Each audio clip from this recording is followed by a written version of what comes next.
morning, good morning. Good morning. How's everybody doing? I said good morning. How's everybody doing? There we go, there we go. All right, so we will get started once everybody takes their seat. DJ Shauna, come on now. You gotta keep something going for me. We're going, oh, Sade? I don't know about Sade. Right? I don't know if it's a romantic moment or not, but. All right. I want to welcome everybody to the 4th Annual Trauma Symposium, Striving for Care, Sharing Hope, Restoring Strength. We're so excited to have you. Raise your hand if this is not your first trauma symposium. Welcome back. We appreciate all of you. Raise your hand if this is your first time. Wow, that's exciting too. So today our hope, our goal is that you not only get to share experiences, but you learn from other individuals' experiences. It was a year ago today where I shared something I had been experiencing with my father and my mother. My mother was diagnosed with dementia. My father's health was declining. Unfortunately, father passed away on November 13th last year. So I just wanted to, and anyone that knows me knows that I'm not used to really opening up, sharing my experiences, especially when it's someone that close to you, right?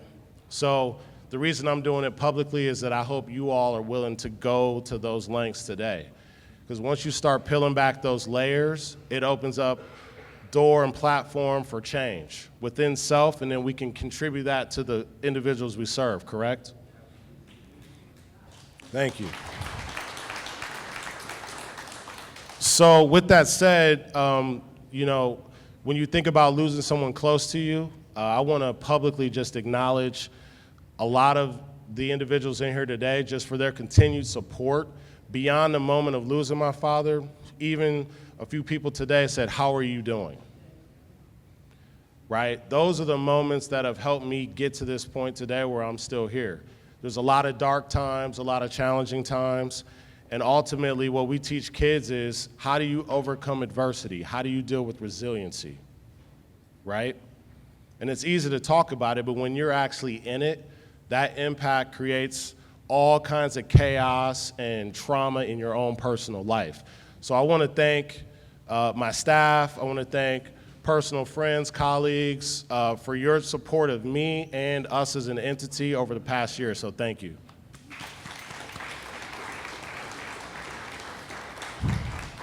So after the opening remarks, we're going to go into our panel discussion, and then we are going to go into our keynote, as well as our breakout sessions. Our breakout sessions create an opportunity for you all to connect and network with each other and grow. And the hope is here in this space, you get to connect and learn from each other, but we want you to continue those conversations when you leave these doors today. So make sure, you know, everybody, half the room's been here before. We always have homework, right?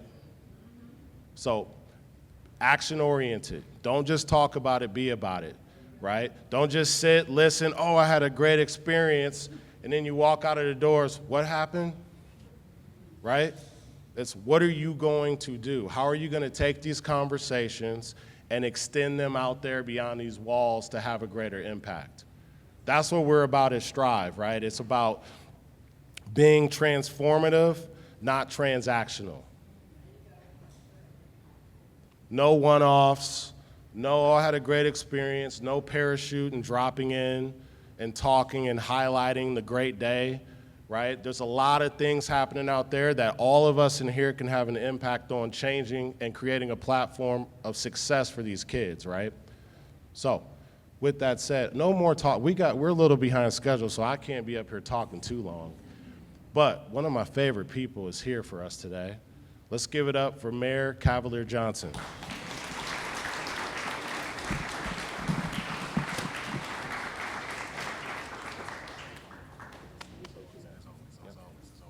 Good morning, everybody. Good morning.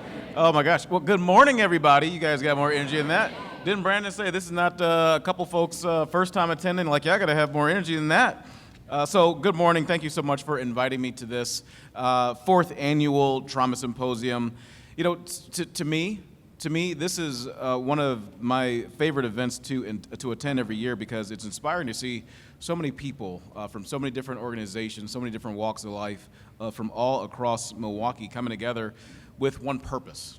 Yeah, you hear me talk about partnership a lot in Milwaukee, and I think that's how you tackle the biggest challenges that we have in our community. So it's really, really encouraging to me when I see so many folks coming together with one purpose, one goal in mind, and that's supporting those who care for others and helping our community heal, and not just to heal, but also then to have the opportunity to grow stronger as well. Now, it's no secret, none at all, that some news has been lately pretty heavy in Milwaukee, and trauma, it touches everybody. It touches every single person in our community. It doesn't matter if you're the mayor. It doesn't matter if you're caring for a parent. It doesn't matter if you're a parent yourself. Trauma touches every single person in our community.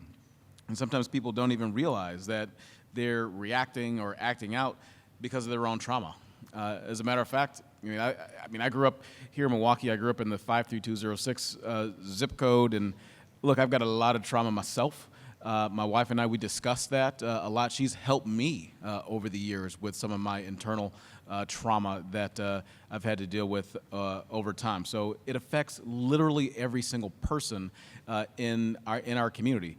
Sometimes we may put on a strong face. Sometimes we may have armor on, but deep down inside, when you strip that away, when you take those things off, all of us have something that we're dealing with, and we need organizations like this that can help us out. So that sort of thing, it makes you work. It makes the work you do here even more important, even more important. So it's my understanding that this year's theme is striving for care. I think I saw that on the artist rendering back here, which I think these are always so cool, so thank you for having those here. Striving for care, sharing hope, restoring strength. And that, I think, reminds us how important caregivers are to every single corner of our city. So whether it's parents, whether it's teachers, whether it's neighbors, whether it's professionals, caregivers are helping our children build positive relationships, to learn resilience and finding hope in the toughest time. The work that you all do is incredibly important to the people that you serve in neighborhoods all across our city. Your work, creating trauma-informed programs, and not just doing that, but also offering care that meets people not where you want them to be, but meeting people exactly where they are. That makes Milwaukee healthier. It makes Milwaukee a more compassionate place for every single person who calls our city home. So on behalf of the city, I want to say thank you for sharing your time. I want to say thank you for sharing your expertise. And really, thank you for sharing your hearts. We kind of opened up with Brandon doing that just this morning. Thank each and every single one of you for doing that too. Building those sort of relationships and opening up to each other, that's how we create a stronger foundation for everybody to build off of. So with your help, we're building a community where every child and every family has a chance to heal and really a chance to thrive. So thank you all so much. I really appreciate having the opportunity to parachute in. Thanks, Brandon. Thank you. Thank you, sir.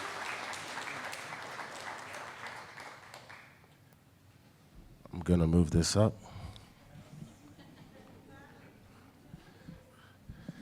All right, let's give it up for the mayor one more time.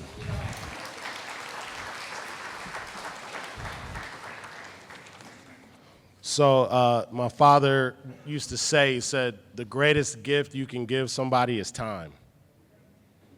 So I just want to say to all of you, thank you for being here today, your time. Actually spoke to, I won't say their name, but somebody who's here, who's like, hey, I can't make the luncheon. My daughter's getting a C-section around that time, but they're still here today, right? That's amazing. So thank you. Shows how much you care and support our mission, so we really appreciate that. With that said, we're off to the first part of the program, which will be our panel discussion. So I'd like to welcome all our panelists to come on up, and I'll do introductions. Our moderator today is Melanie Ricks. She's a sideline and digital reporter for the Milwaukee Bucks, familiar voice and personality across Milwaukee media. She also told me basically that I'm old because she went to Brown Deer. And she was like, what decade did you graduate? I was like, man. So, Melanie, we appreciate you today. We also have Dr. Connie Gundacker from the Medical College of Wisconsin, an advocate for health equity and child wellness. She's a huge supporter of STRYV on several of our research groups, so excited to have her join. We also have Paul Krupski, who's a STRYV365 board member and director for Wisconsin Department of Health Services. We also have Stevie Mitchell. Who knows Stevie Mitchell? Stevie was actually our first NIL brand ambassador. If you've watched him play basketball for Marquette, you know how he brings it every game, but more importantly, what he does off the court, his connection to the city, and how much he cares about kids. And then we also have Darnell Hamilton, who's Executive Director of Future Urban Leaders. Darnell and us are extremely close. We were fortunate enough to get the Drew and Lauren Holiday grant, both of our organizations, and from there we became very close. So thank you all. Come on up and we'll get started. Hi, everybody. Good morning. How are y'all doing? Hi. Okay, that was okay, but I heard the reception you gave Mayor Chevy, so I'm going to say one more time. Good morning, everybody. How are y'all doing? You're doing well. It's so great to be here with all of you. I am honored to be a moderator on this panel. Good morning to our panelists. How are you all doing? Doing well. Doing well? Wonderful. Is this on? Is it on? I don't know. Can people hear me? Check, check, check. Check, testing. Okay. We're good? You're there? We're on? Are we all on? Wonderful. All right, so we're going to get things started. So we've got a few different topics, themes, if you will, and we'll see which pathways we want to veer down. But we're going to start off with some softballs. We're going to really get into it. So first things first, Dr. Gundacker, am I pronouncing that correctly? Yes. Thank you so much for being here. You look beautiful. I love your dress. Thank you. You've dedicated much of your career to addressing social determinants of health. How have your personal or early professional experiences shaped your drive to ensure equitable caregiving for children and families? And yes, that is a softball. Thank you. I'm excited to be here today and nice to see everybody. I think there's kind of three things that really have shaped me kind of ending up where I am in my career. First, I think, is the values my family instilled in me. Both of my parents were very involved in their community. They both worked full-time, but my dad still served on our local school board. Both my parents were very involved with our church. My mom was very involved in advocacy, and so I think from an early age, they really instilled those values of showing up for your community, being engaged with your community, and that's really a value that still sticks with me today. We need to show up for each other and be there for each other even when times get tough. I think the second thing is my path to medicine was not linear. There were times where I was rejected, and I was like, I don't know if medicine's the right path for me. It led me down to doing some other things, which I think really broadened my worldview.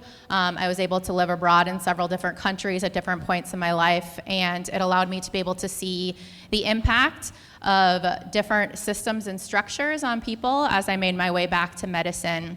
And then finally, some early career. When I first started out of residency, I worked as a pediatrician at the county health department in Birmingham, Alabama.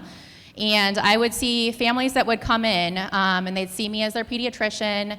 I'd see them, every 3 months, every 6 months with the same issues. And we'd talk about, this is the medication you can try, this is what you can do. But then I'd have a family come back and be like, Dr. Gundacker, I tried this, but my landlord is not helping me. I have mold in my house. It's making my asthma flare. And so it really made me decide that I wanted to come back and I wanted to be part of making that systemic change and being that structural change. And I couldn't do that alone in the exam room. I needed to partner with others to be able to do that. And so that actually brought me back. I came back and did a fellowship here in community engaged research. And it's really led me to the path of wanting to partner with others to make equitable and sustainable change for our families. So I want to just quickly, Dr. Connie Gundacker, so you're the Associate Gundacker, correct? Okay, Yes, just want to make that's sure I'm correct. getting it right. The Associate Professor and Section Chief, General and Community Pediatrics at the Medical College of Wisconsin. How long have you been in that role? So I was just promoted to associate professor this past year. Congratulations. So that's new. And I took over the interim section chief 2 years ago, and then also just became our section chief within the last year. So Amazing. I've been at MCW since 2017. Amazing. Congratulations, and thank you for your work, truly. Stevie, you've had a unique view of caregiving as both an athlete and a patient. With your father being a physician, now you facing your own recovery. How have you personally connected caregiving with resiliency? I think, growing up, everybody thinks about, being resilient as doing it on your own, figuring it out on your own. But through my injury, my rehab, I just, have a lot of people in my corner that have been helping me, whether that's, my mom flying in the day of my surgery and making me food for the week, or I'm living with my brother right now. If I need anything while I was on crutches, he would help me. So I think, while being resilient, I have noticed I still have to, have it in me to, push forward, work hard, get better. It's also being, vulnerable enough to let people help you, get the help you need so you can, honestly be as resilient as possible. And it's not, all about doing it on your own. So I'd say that's the biggest thing I kind of learned, because I'm very much, let me just do it, I'll do it on my own. But, it takes more than just me for me to reach my upper limits. So, yeah. And I appreciate you saying that. So you're a student athlete at Marquette. You're a STRYV365 NIL ambassador, and you maintain a 3.974 GPA. So I just graduated. Last year you did? What are you on track for this year? So right now I'm rehabbing. I'm actually working while I rehab Okay. At Baird. And then when I'm healthy, I'm going to go back to playing and also continue to work. Okay. Well, congratulations thus far on your accomplishments. What's it like for you? Because I love that you said that. You're the type where you like to do it on your own. You don't really like to ask for help. I think that's a common thing amongst people who are natural leaders. How is it that you find yourself being able to be vulnerable when you do need to ask for help in those moments? I think it's really just kind of putting my ego aside and just honestly looking at it without, or how is he going to think about me, just what makes the most sense, what will help me the most, and just knowing people that I'm around are not the people who are going to be judging me if I ask for help, or feel some type of way about me if I ask for help. So I would say that's the biggest thing, is just trusting the people I'm around, trusting the people that are in my corner to have my best interests in their mind, and I have their best interests in my mind. Absolutely. Darnell Hamilton, Executive Director, Future Urban Leaders. Thank you so much for your work, for all that you do for our community. So Darnell, you began as a teacher and a district coach. You now lead Future Urban Leaders, serving K4 through 12th grade youth with holistic programming, which is amazing that you're getting our youth into holistic programming early in life. How has your journey with education shaped what restoring strength means in the lives of the young people that you serve on a daily basis? Well, thank you again, Strive, Brandon, and the crew for having me here. I live right around the corner, so I could just walk over here, which was nice. So no parking issues? No parking issues for me. I'm in my garage. Okay, I heard that. But I like to start with resourceful sacrifice. So my mom, single mom in Chicago, born and raised on the west side of Chicago. Hello. So having two sons, I'm the youngest of two, 3 years old, 3 years younger than my brother. I got a chance to see what sacrifice looked like at an early age with her. At times working 2 to 3 jobs to send both of her children to private schools in Chicago. Because in Chicago, being as vast and wide as it is, our neighborhood schools, there's more than 1 or 2 high schools that you can send your child to. So she knew right away, like, nah, any of these is not the move for my kids. So if my mom was able to sacrifice and understand like what it looked like to make sure that her kids were going to have resourcefulness built into them, that was what my next move was going to be. So whether it's me sacrificing my summers to ride a metro train all the way up to the North Shore of Chicago to caddy every summer, where I would be on a golf course carrying bags for the most affluent people in the Chicagoland area, learning the game of golf at an early age. Whoa, I have these summers, I'm gonna play ball, I'm gonna go to basketball camp. That's not your religion. Your religion is to earn this full ride scholarship, the Chick Evans Caddy Scholarship, to Marquette University, where you can earn a full ride scholarship to Marquette. So understanding what sacrifice looked like at an early age, that was built into me. So as a teacher in MPS, like really understanding that I had a responsibility to show what that looked like to my young people in Milwaukee, realizing that if you want something in life and you're telling me you want to go grab it, there are sacrifices you're going to have to make in order to do so. And here I am just continuing to serve as a model for them understanding. No one's asking you to change who you are, we're just asking you to evolve. And that's really important when we think about the evolution of a young person from K4 all the way up through 12th grade. I love that. That's amazing. Paul Krupski, is that correct? All right, Paul, my guy. STRYV365 board member, policy director at the Wisconsin Department of Health Services, aka DHS. Thank you for all of your work, Paul. You've emphasized collaboration in your prevention work. Can you share how these partnerships have helped have helped share hope with individuals and families that are affected by things such as substance abuse? Yeah, thanks for the question. First, I just want to say, sitting up here as a STRYV365 board member, I just really want to thank everybody, like Brandon did, for being here today, for the time, for your partnership with the organization. Really appreciate that. And then also, I have to use this platform, as Brandon did, to shout out Brown Deer. We're Brown Deer strong up here right now. There's a few of us. We got BD roots all over the place, so I gotta shout that out when I'm back near the hometown. So, yeah, you know, I think in the prevention sector, you know, unfortunately, when it comes to how important those services are, one thing that we routinely see in the area of prevention is that it goes the most it's the most underfunded. And the impact that prevention has is so large. So when it comes to prevention in the communities, I think when I think about prevention and the work that I see going on around the state, I think about collaboration through coalitions. Coalitions at the community level, people coming together and bringing all those resources together and making the biggest impact as possible. I also think what I've seen in the area of prevention and what I would emphasize to all of you here today is, especially post-COVID, where we've seen just right, the obvious, so much change. When it comes to prevention work and coalitions specifically, thinking outside the box. Who are those non-traditional partners? But they live in our community, they work in our community, and they have just as much interest and just as much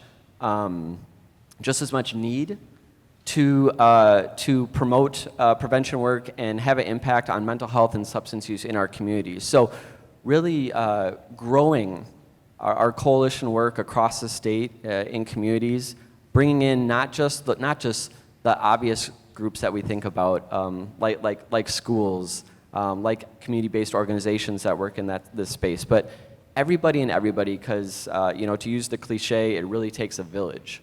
And all of us together, that's how we're going to get really more at that upstream work that's necessary in the area of prevention, so that we're hopefully having that impact down the road, seeing less mental health and substance use disorder and diagnoses.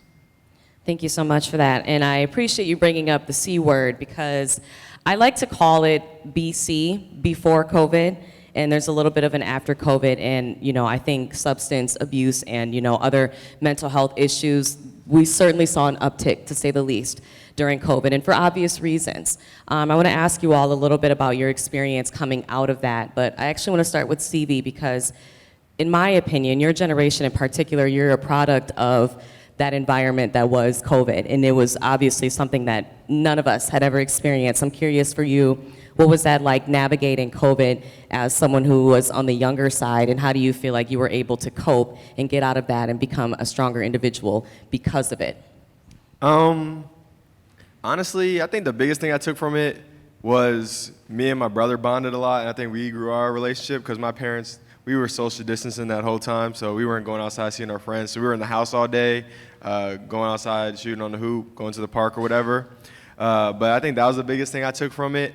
And honestly, I committed to Marquette without visiting because of COVID. I went on one official visit, and then COVID shut all that stuff down. So, yeah, I think it had more of an impact on the people. I feel like I'm still a little older. I think the young kids, were on their phones too much during that time and got their personalities from it. But I think COVID, the biggest thing I took from it was just being able to, grow my relationship with my brother and continue to just, focus on the things that matter to me. Were you a senior in high school then? Yeah. Okay, so you're a kid. No, I'm just kidding. But I get it. When you're a senior, you don't think you're a kid anymore. You know how it is. You're grown at that point. I'm just kidding, Steve. I'm just kidding. But why I really want to dig in on that is because do you feel like your mental health, was it hindered at any point because of COVID?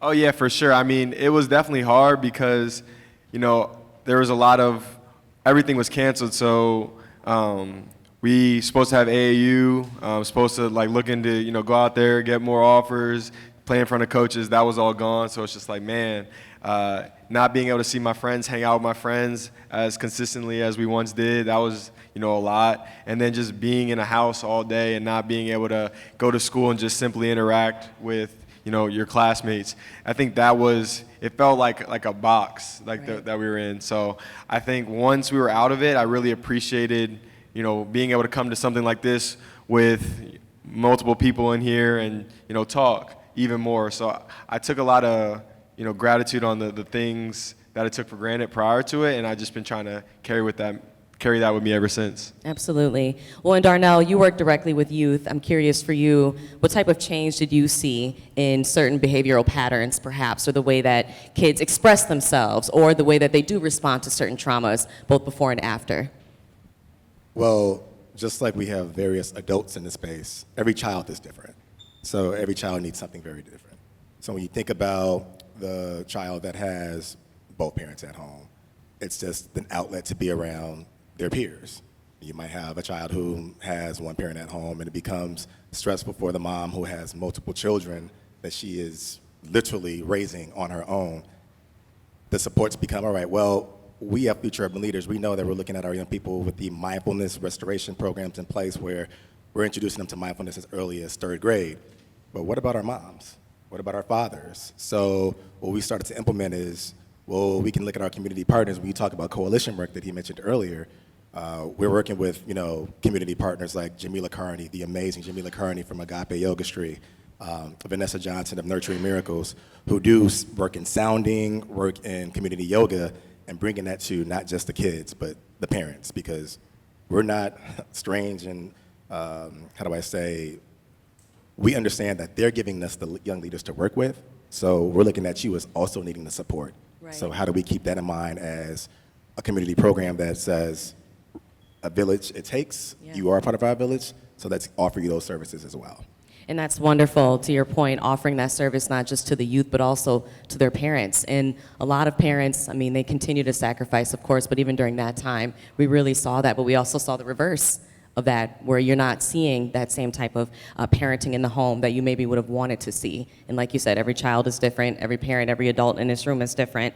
I want to go to Dr. Gundacker because something else that we saw really kind of suffer, if you will, education, housing. A lot of things came to light during that time. So for you, I want to know, when care intersects with challenges such as housing or education, what's one story of resilience that you've seen that you feel really embodies restoring health, in particular coming out of, that worldwide pandemic, but not just that, just in our everyday lives in this new world that we're living in since 2020?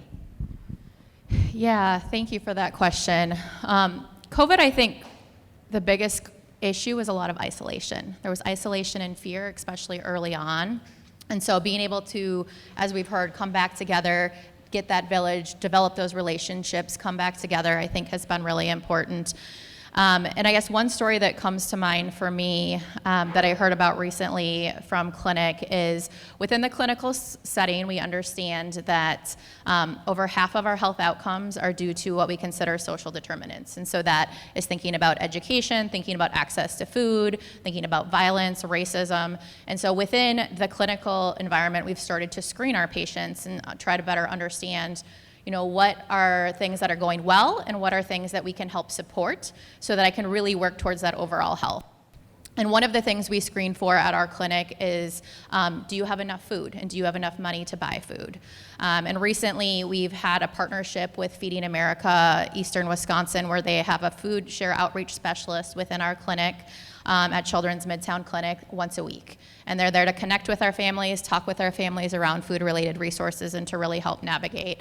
And I recently heard a story where a mom had applied previously twice for food share, been denied both times.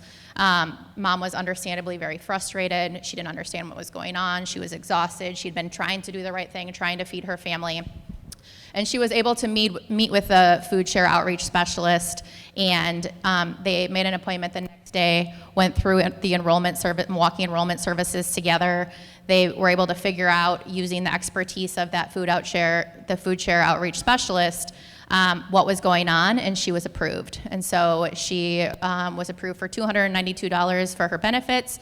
She was backdated for the first of the month for Badger Care. And so I just think our systems are not always easy to navigate. Actually, they're normally not very easy to navigate. And so I think being able to, it was just really one of those things where restoring strength. So not only being able to provide a service, but she was able to overcome a system that had already failed her. How do we make these systems easier to navigate, in your opinion? It's a great question. It's a loaded Yeah, question, too, I know. So we're doing a variety of projects right now to understand that, but I think part of it is kind of what we're doing here today, is we have to get out of our silos. We have to get people from different sectors who have different assets, different expertise at the table to be able to start to have those conversations around what's working well, what's not working well. When I refer somebody to you, what does that process look like?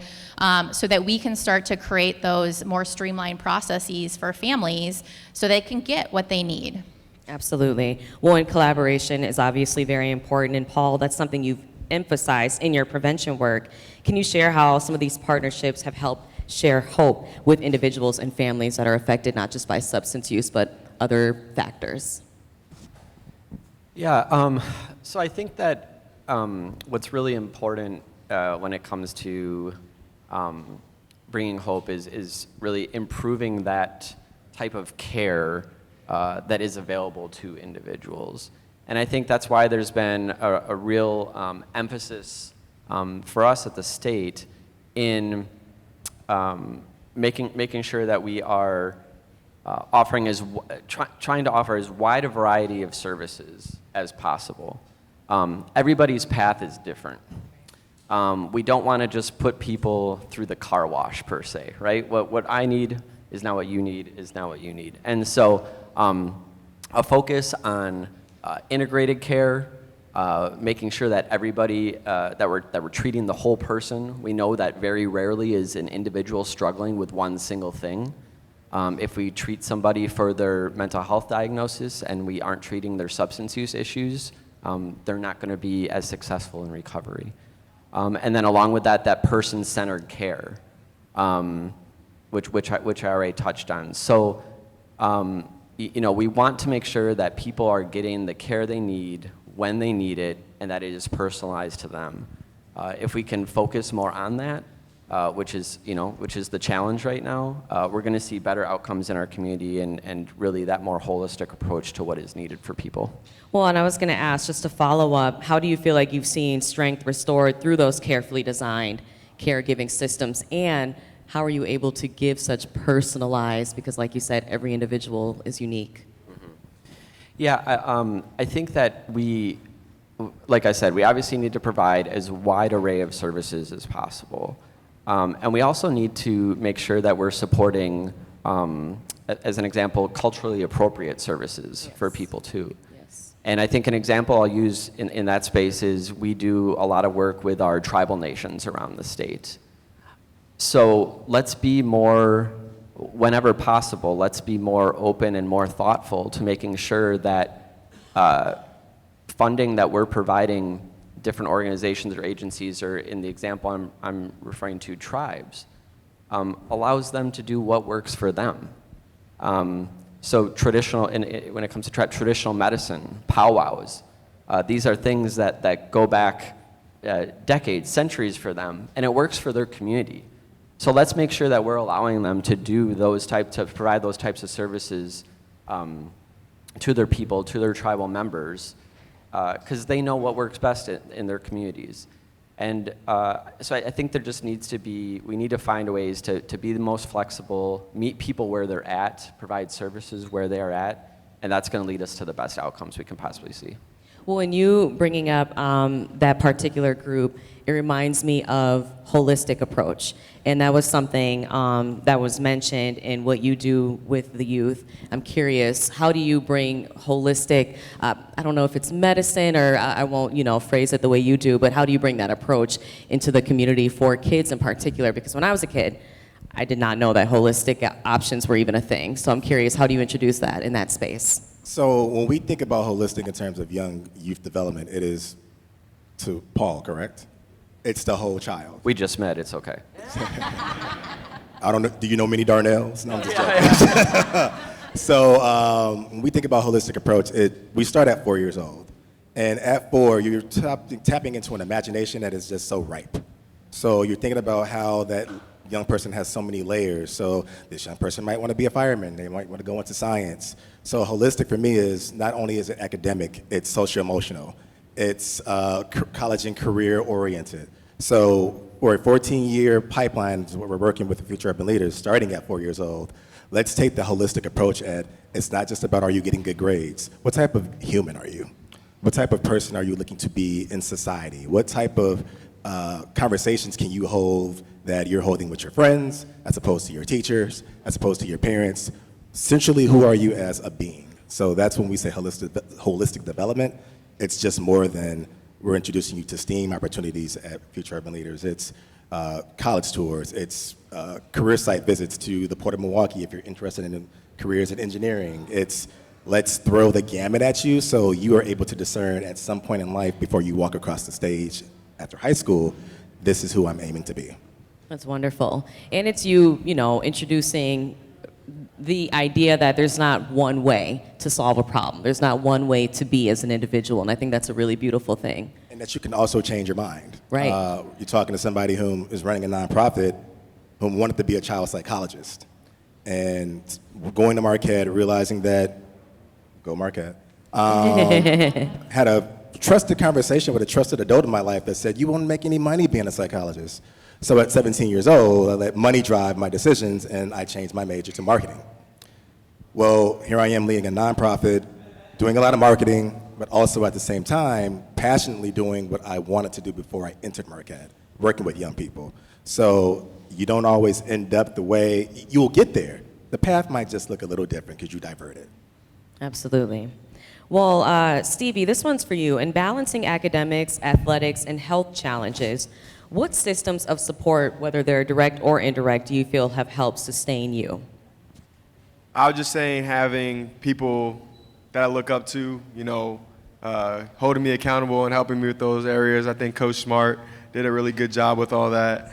He, cared about all of us beyond, the basketball court. He cared about what we were doing in the classroom. He cared about, how we were treating our bodies. So just having a guy you respect, you're looking up to, looking to for answers, enforcing there's more to life than just basketball. There's more to basketball than just basketball. Helped me kind of be, okay, I want to continue to, grow myself as a person. And I would say that was the biggest thing. And then just having teammates, like-minded teammates around me who, cared about those things. Older teammates, younger teammates, older guys I could look up to and help, and then younger guys I could, help but also learn from. So I think just having that kind of unity of like-minded people with, people I respected as my coaches really just helped me continue to grow. Well, and also, rehabbing from a significant injury, it's not just physical, it's also mental. There's a huge mental side to it. What has recovery taught you about restoring strength in both body and spirit? I would say, honestly, it's been a lot because I've actually, my spirit, I feel like has gotten better because prior to my surgery, I didn't really want to play anymore because, it was just not fun because I didn't feel like I could really move how I wanted to move, be effective, how I wanted to be effective. So I was like, this is not, I don't really, but as I'm rehabbing and it's starting to feel, better than it did before, I'm getting more excited to, be back and fully healthy and be able to play again. But obviously, like you said, going through it, the 6 months rehab, it's just man, a lot of time is going by. But I try to continue to add more to my life than just basketball. So, me working at Baird during this time, and what I'll continue to do while I get back to playing has helped me, also feel like I'm still working towards something, stay busy, and keep my mind, on growth rather than, just being stuck.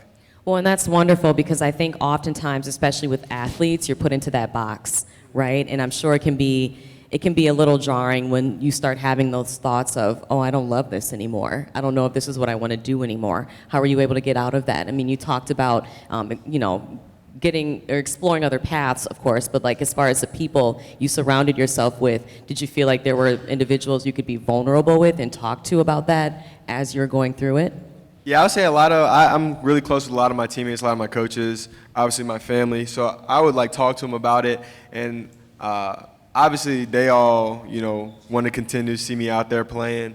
Even, young kids that would come to the games and I would see around, they want me to get back out there. So kind of having that support and encouragement to just continue to just keep pushing and, see where that takes me, I think helped me in the days where I didn't feel like, going to rehab or, I'm on crutches for 6 weeks, just continuing to, focus on what can I do now to, make sure that 6 months from now is the best it can possibly be. So I would say just, listen to the people that are, saying the things that, I need to hear and kind of just blocking out all the negative, and that's easier said than done, but all the negative thoughts and feelings I may have towards my capabilities of, achieving and doing what I want to do. That's beautiful. I'm proud of you, and shout out to your parents because obviously they helped give you that mentality, and that's a wonderful thing. Like you said, it's easier said than done.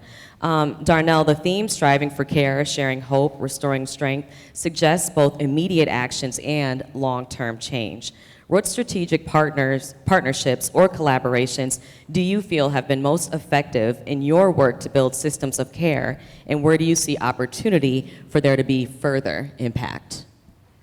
So knowing that our mission is about nurturing what already exists there in a child, so yes, we talk about restoring, that's important, but we like to think about it as you possess something already, Right. so let's polish it off and let's show it to the world.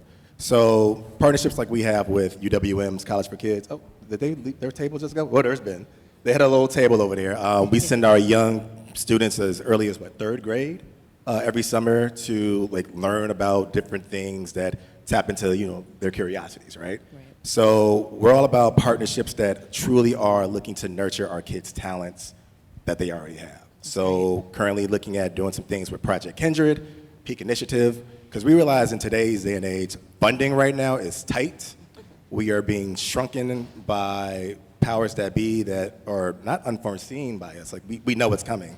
So how can we as community organizations tap into really starting to collaborate so we know what we're doing is impactful and definitely not wanting to have our young people's opportunities stripped from them because we don't have dollars for it.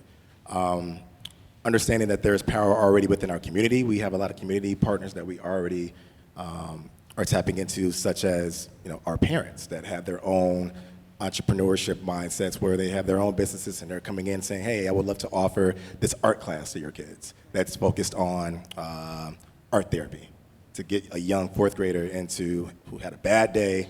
Let's just take the day to do some things after school. That's wonderful. I always want to shout out our mindfulness meditation partnerships that we have because they're doing some dope things in the community. That's Agape Yogastry again, and Nurturing Miracles. So we already are doing some cool things, but we understand we have to do more together because the dollars are telling us that we have to, unfortunately. Art therapy and meditation, how young do you get your kids into those in particular? Well, a 4-year-old is a little too squirrely for that right now. Okay. But we do go as young as third grade. So Okay. what is that, 8, 9 Yeah, years old? yeah. They're able to, take their bodies and calm them down a bit more. And with our values at Future Up Leaders being discernment, empowerment, and justice, we can definitely start discerning who a young third grader is that early on. Oh, that's wonderful. That's wonderful. Dr. Gundacker, designing cross-sector programs requires collaboration and compassion, as you know very well. How do you feel that these partnerships are reflected in striving for care in action? I think, at Darnell, as you were just talking about, there are all of these different programs that really have different strengths. And so what I think we really need to look at I'm a pediatrician, so I always think of the human body, but thinking about how all of the different organs in our body work together, thinking about how we can really build on those different strengths in the community that are already there to work together. And so knowing that diversity is important and having different groups that can bring different expertise, working together then, creating those relationships, being able to be flexible and humble. We live in a constantly changing environment. People change, the community changes, the needs of the community change, but being able to be flexible and adaptable. And I think also persistence, being there for the long run.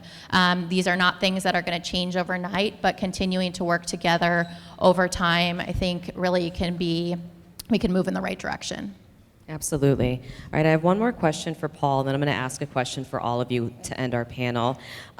So, Paul, for you specifically, what strategies have you found most effective, in your opinion, for promoting resilience and just overall well-being, whether in schools, sports, or community spaces? Yeah, I mean, I think all those are really good examples of ways to build resilience within communities. I do think that, not to not answer the question, but I do think that something that I just really wanted to touch on that I do think is relevant here is that we haven't really had the opportunity to, any of us here on the panel so far, to talk about the importance of self-care. And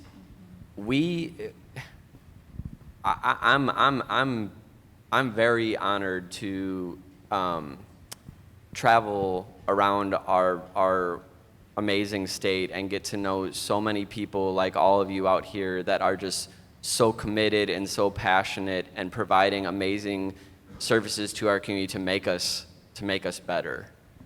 I'm proud to be from Wisconsin, and I love when I get to travel out of state and say I'm from Wisconsin and build all of us up and talk about all the great work that we do. But we all know self-care is real. We need to take care of ourselves. If we are not taking care of ourselves, the quality of the services that we are providing to those who need it more than us is not going to be what they need. It's not going to be the level that is needed for those in our community, our family and our friends. And I think just personally for myself, to go back to the C word, it's something that I really recognized during and coming out of COVID. Yeah. I'm not embarrassed at all, and nobody should be, to say I was impacted by COVID. Yes. And I recognize that if I didn't take care of myself and address the needs that I had, to the point I just made, I wasn't going to be able to do my job. I wasn't going to be able to meet my own expectations, to reach the impacts and the goals and communities that I had for the state of Wisconsin. And so, I think that gets to why building resilience is so strong, right? We need to be able to recognize what we need ourselves so that we can provide what is needed for others. No, thank you for that, Paul, and that's a perfect transition. So this one's for all of you. If participants could take one actionable step after today to support not only their own health and well-being, but also that of their community, what would you suggest? How do you support your own self-care, your own mental health, to your point, Paul, while then also being able, in turn, to support different community groups? And that's for all of you, so whomever wants to take that.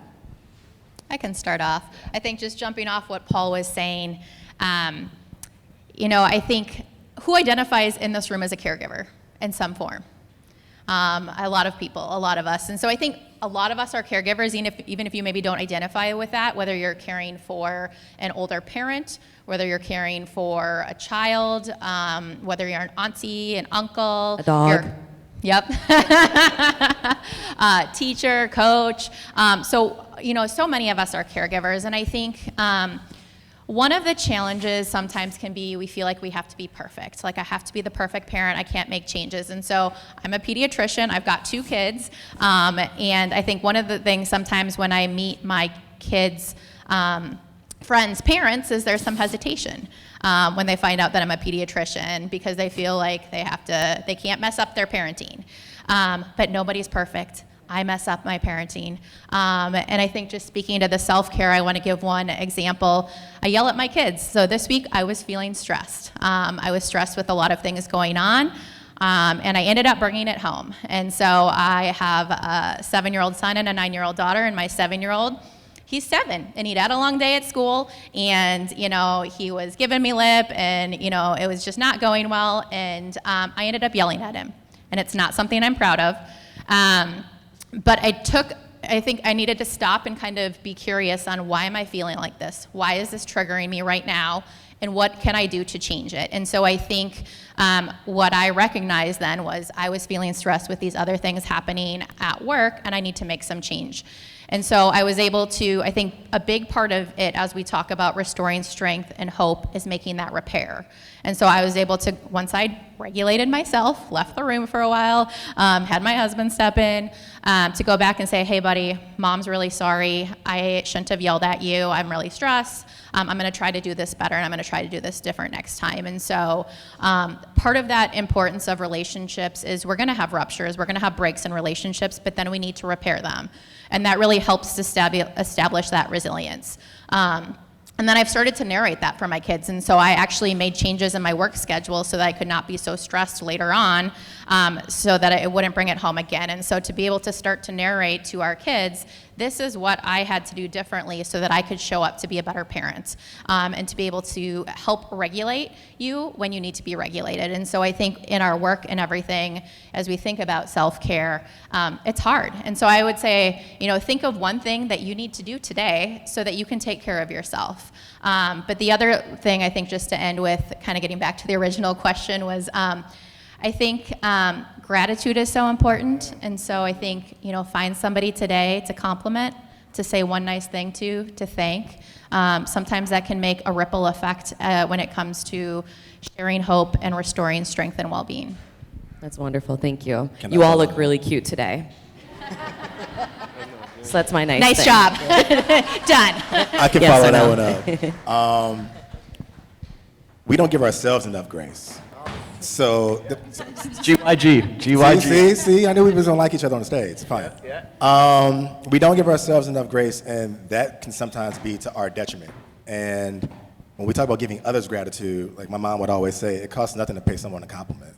Like just being on the Chicago L train, and I'll be on the train with her, and she would just point out a young lady with a freshly permed hair, like, baby, you look good today. I'm like, you don't even know her, but like you taught me what it meant to be just nice for no reason. But we can't do that to ourselves sometimes, because we are our own toughest critic.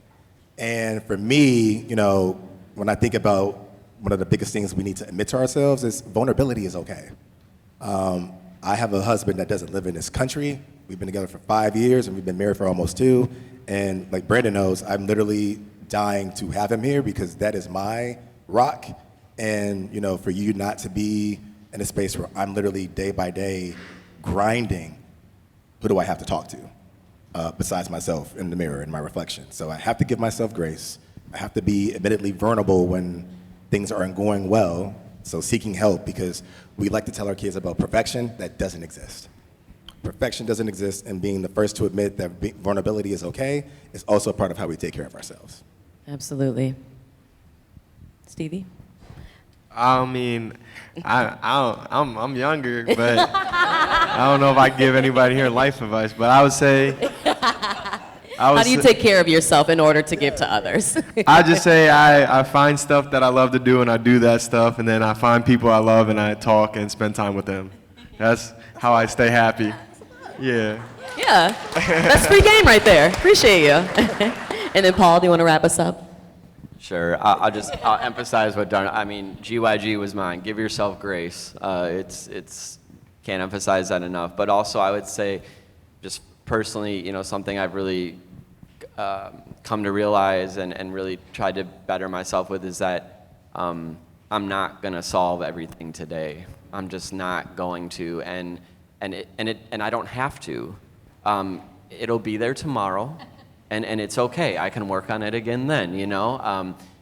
There's a lot of stress, no matter what we do. That we deal with a lot of stress on a daily basis, and just trying to recognize time and place, and that it's going to be okay. if you don't accomplish every single thing on your plate today. So I'll just end with that. Absolutely. 1% better every day. That's what I always tell myself. It's so important. And, you know, they say you have to put your own oxygen mask on first, and I use that analogy often, but it's true. And I appreciate every single one of you up here, even the young ones, who think they don't have life advice to give. You have a lot of life advice to give. We've all learned something from you. We've learned something from all of these panelists. Can we please give it up for them one more time? Thank you all so much. Really appreciate you. Thank you. We're going to bring Brandon back on the stage. Thank you, everyone. All right, let's give it up for him one more time. Great panel discussion. Darnell Hamilton, Stevie Mitchell, Melanie, Paul, Connie, thank you so much. Take a quick photo. I'm hopping in that. All right, one more announcement. It is another parking announcement. If you parked in the back lot over by the dumpsters there, we'll have you head on out and move your car. Please, I not get license plate this time, so if you parked in the back lot by the dumpster, you might think you're in a bad spot. You probably are, so we'll have you move that for us. Thank you so much. All right, so now we move on to the exciting breakout sessions. In your name badges, you'll have a number, and how it's set up. We have, if you're a 1 through 3, so numbers 1 through 3, you're on this side. You're going to be in a breakout group here. The facilitator will have your number, so facilitators get to your locations. If you're 4 through 6, you're on this side, the right side. If you are numbers 7 through 10, you're on the outside patio to the right, out here, 7 through 10. And then everyone else, I believe it is numbers 11 through 17, you're going to be upstairs for your breakout. So again, 1 through 3 here to the left, 4 through 6 to the right, 7 to 10 outside, 11 through 17 upstairs. Hello, Senator Tammy Baldwin here. It's always a pleasure to join STRYV365 for your annual Trauma Symposium. Each year, the community comes together with one mission in mind: to ensure that children and families have the resources and support they need to overcome childhood trauma. Addressing trauma and promoting social emotional well-being is the key to fostering positive childhood relationships, strengthening interpersonal skills, and increasing resilience during challenging times. Whether it be dealing with conflicts at school or home, or navigating daily mental health struggles, one thing is clear: Wisconsin kids need this kind of help. STRYV365 and all the partners here do such incredible work for our children. But the reality is, this burden is on all of us. We all have a role to play to ensure that children can get the support that they need. That's why, as the ranking Democrat on the Labor, Health and Human Services and Education Appropriations Subcommittee, I fought to include $100,000 in federal support for STRYV365 in the Senate's government funding bill. And I will keep fighting to get that funding signed into law. Look, breaking the cycle of childhood trauma is no small task. This work could not be possible without the strong collaboration between our government, schools, healthcare providers, nonprofits, and community leaders who are working around the clock to both prevent and respond to trauma. I want to give a special thanks to Dr. Brandon Currie, Mayor Johnson, and everyone at STRYV365 for your unwavering support and dedication to making sure Wisconsin kids are not alone in their fight. Together, we can prevent trauma from becoming a lifelong burden for Wisconsin's youth. And I'm proud to be your partner in doing just that. Thank you.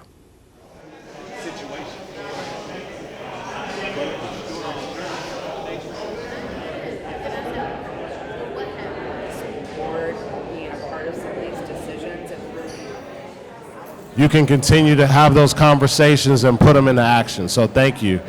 I would like to acknowledge two of our continued supporters. Let's give it up for DJ Shauna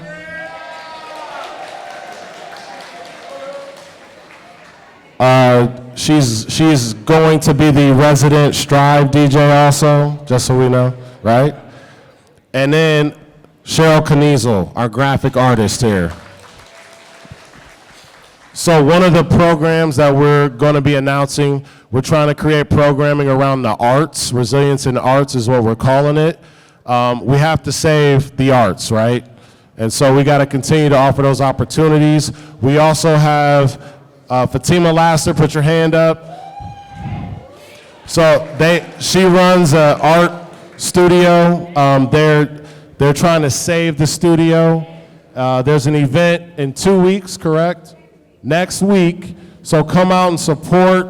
We need to continue to save the arts. We all need to take part in that. Okay, so thank you. Without further ado, I'll pass it back to Melanie, and she will announce our keynote speaker. Thank you so much. All right, everyone, we're going to continue our conversation. I am thrilled and honored to be here with our keynote speaker, Steve Smith, philanthropist, NBA All-Star champion, and NBA analyst. So I'm going to tell you a little bit about Steve before we get into our conversation. He is a nationally recognized athlete who redefined the term sports star through excellence and generosity in the NBA and beyond. A proud Michigan State University alum, he became the Spartans' all-time leading scorer and a two-time first-team All-American. Drafted 5th overall by the Miami Heat in 1991, Smith enjoyed a 14-season NBA career with Miami, Atlanta, Portland, San Antonio, New Orleans, and Charlotte, winning a championship with the Spurs in 2003. He was honored with the Joe Dumars Sportsmanship Award and inducted into the World Sports Humanitarian Hall of Fame in 2006. And Smith is equally celebrated for his philanthropy. Inspired by values instilled by his mother, he founded the Clara Bell Smith Student Athlete Academic Center and funds the Steve Smith Pershing High MSU Scholarship, raising millions for students and local communities. Now residing in Atlanta, Smith is the proud father of Braden and Davis, who follow his Michigan State legacy. He continues to champion education and social change for future generations to come. Can we hear it one more time for Steve Smith, everyone? So Steve, that is quite the resume. It's probably a tough question to start with, but out of all the things that I've listed, what would you say is your most proudest accomplishment, and why? You know, first of all, I need to take you with me on the road for that great right. introduction. Hey, I got you. Anytime. And I want to say thank you to you guys. I want to say thank you to Brandon. I want to thank you to Cody and all you guys. It's an honor for me to be here. I mean, because what you guys are doing is what I believe in and what we all should be doing. But back to your question, I think my most proud moment, you know, I have so many, but I think the one that's really stuck out is being a father to my two sons. And obviously at this age, seeing both of those guys at 26 and 23, that's probably my most proud moment. There's a lot for me, and obviously it's instilled from my mom and dad, but the list can go on, but that's number one for me. What are some of the values, starting there, that your parents did instill in you and from a very young age? Great question. I mean, I think for me it was first, I was young. I was an oops baby. My brother is 15 years older than me. My sister was 13 years older than me. And so when there was a lot of people in our neighborhood at our house, I was a little confused at a young age. I asked my brother, I said, are these all my brothers and sisters? Because everybody's calling my mom, Mom. And I kept saying, he said no, you know, and I got it from my mom. She was the one where very active in the neighborhood, from the church, from us going to senior citizen homes every Saturday morning, being able to pass out food to, I would say, 50, 60 people coming over on Saturdays and Sundays, where she just cooked for people. And as I got older, I kept saying, Mom, you cook for everybody for free? And she said, yes, you must give back. And that's the way she was. And my dad, a bus driver, he worked for 37 years in the city of Detroit. He was gone from 6 a.m. to 8 p.m. Didn't want my mom to work, but so she said, if he won't let me work, I'm going to give back. And so I think it was instilled by my mom, but also my dad encouraged all of us to give back. You grew up in a time where your dad was a bus driver and he was able to be the only provider in the house. And obviously, fast forward to now, that's changed quite a bit. Can you talk to me about how the landscape of just the way that our communities are able to provide, how you've seen that change from when you were a kid until now? You know, I think growing up, I still believe in this. It's a village.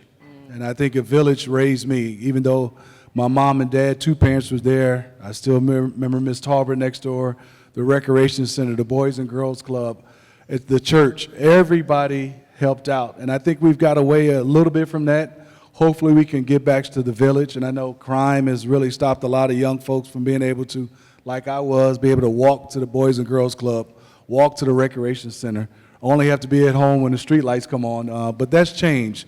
But there's still no excuse. We still can find a way in this area and what's happening in life today as be that change. You know, I look at it as, it was a quote my dad always told me when I was young. You know, he said, I hear everybody say network.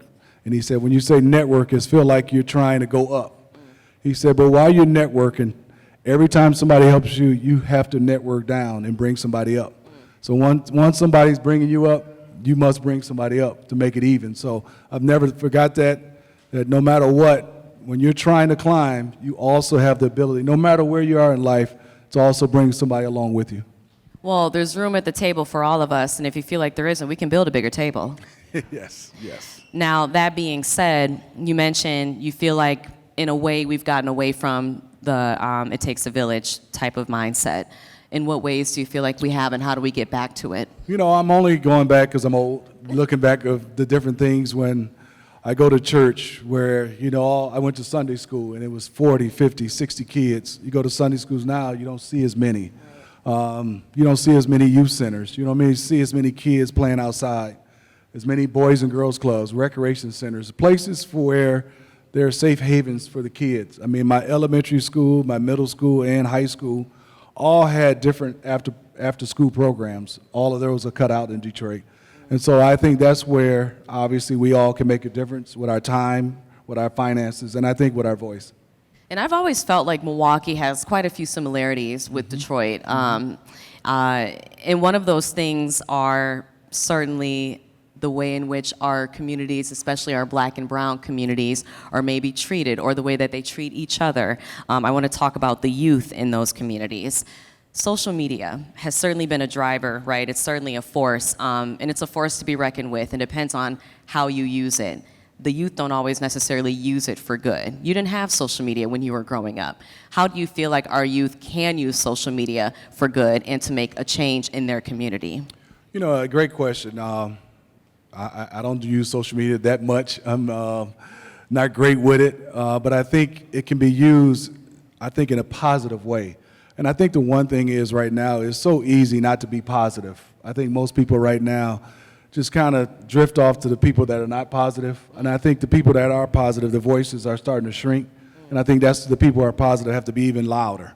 We must be louder. I know you're going against a lot, but the more you're louder and more you understand the situation, I think everything in life is being positive. Social media can be used as a positive. I mean, there's so much information, especially with ChatGPT. You get a chance to be able to have all this information, but also how you use this information.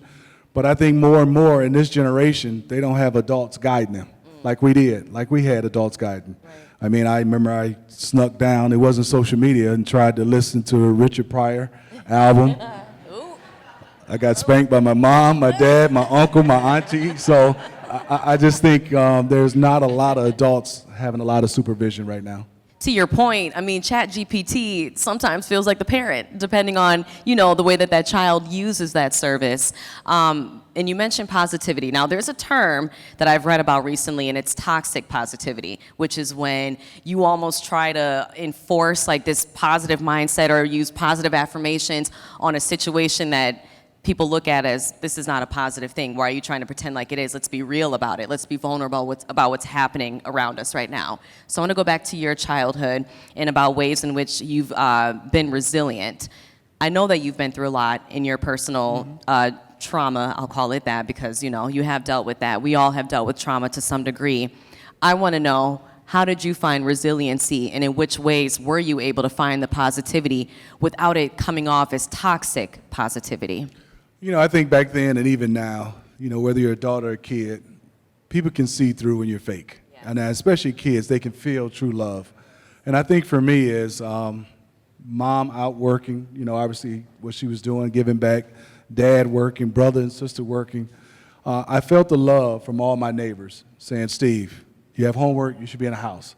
Steve, you're supposed to be practicing. Steve, you're not supposed to be there. I mean, and it was a situation where you leaned on everybody. And I think for kids right now, so many kids I get a chance to talk to, they can feel the love just by you being able to give them a hug, being able to talk to them. And I think the communication has gone. I mean, I felt very comfortable talking to all my neighbors. You know, now I don't see kids talking to their neighbors. So I think that's the one thing we have to get back as adults. We got to be the adults to be able to bring the kids along. Well, something that my mom shared with me growing up, her parents never said, I love you. And my mom was number 9 out of 10 children. She never heard I love you until she and her siblings started having kids. And her parents started telling their grandchildren, I love you. And she's like, well, where's our I love you?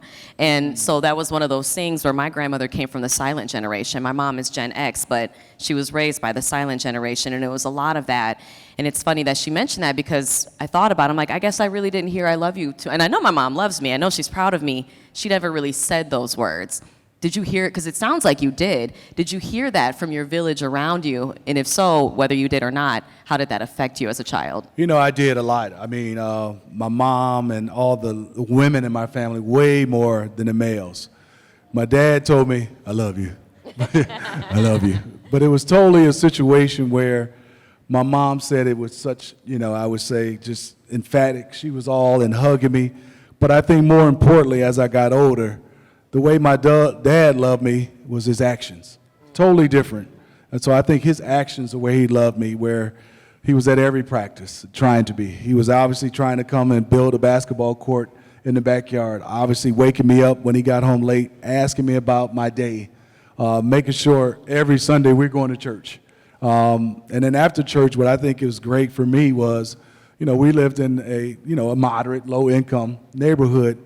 After church, I didn't like it, but we drove around to every suburb around Michigan in the Detroit area and said, one day you could be there. And it's not a financial thing. It's a mind thing. And he really, really believed in education.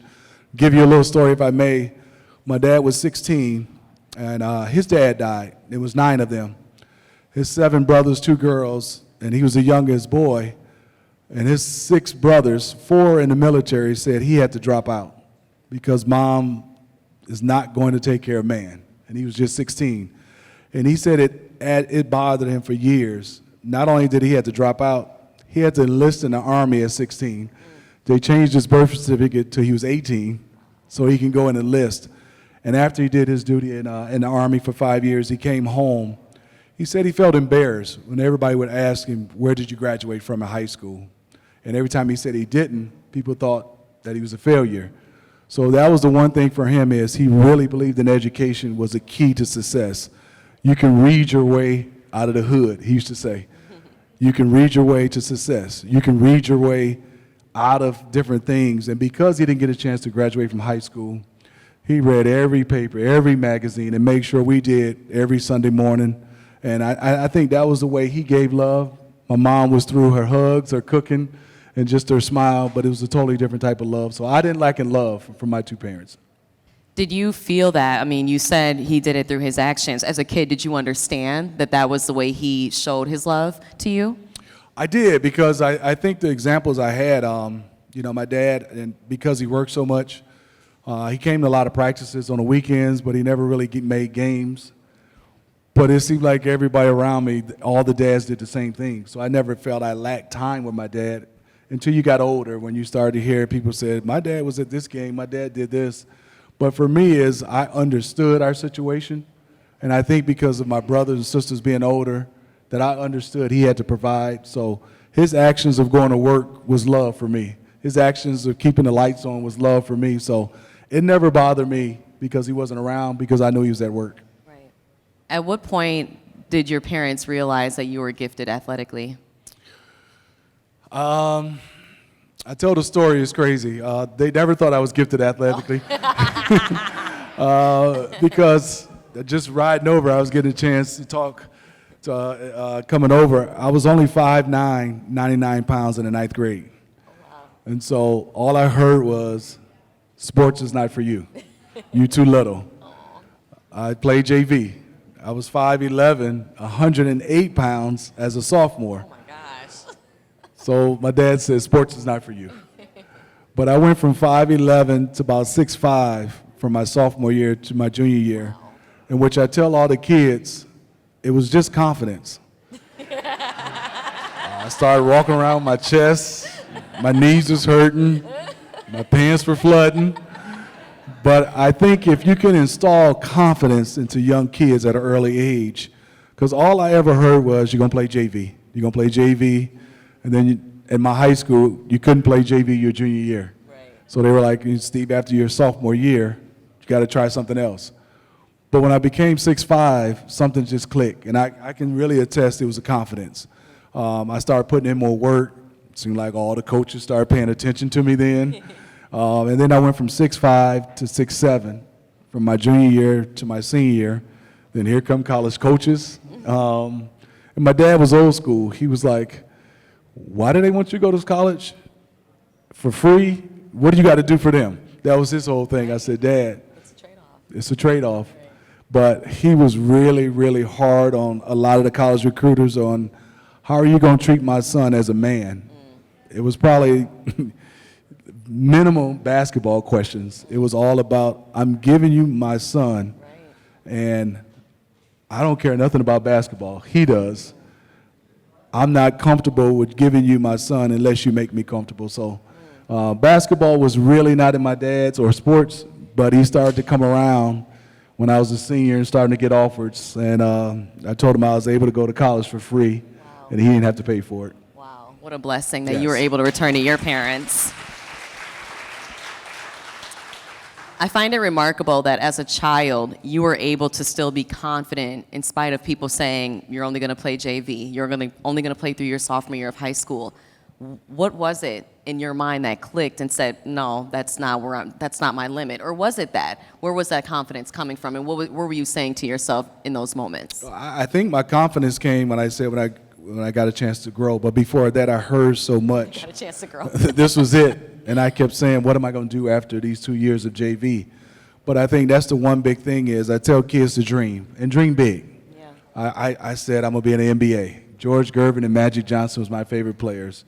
And so many people said, you're not. And it would have been okay if I hadn't been, but I think we shouldn't take kids' dreams away. Right. Because for me, I was putting in so much work with the milk carton, the milk crate outside our house, putting in all those hours. And even if you don't make that initial dream, just like the NBA, there's still ways that you could be a part. Your part of the NBA is extremely right now because it's your dream. And I think that's the one thing is I tell kids to dream big and dream bigger than that because you never know.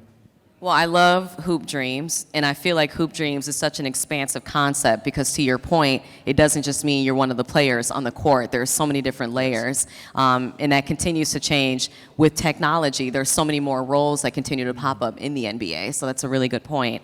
Okay, as far as Michigan taking care of you, I imagine that was your dad essentially saying, you're now part of his village, so how is it that you're going to help rear this young man into becoming whom you are today? How do you feel like they were able to do that for you, and how did you take that on as someone who was young, fresh out of high school?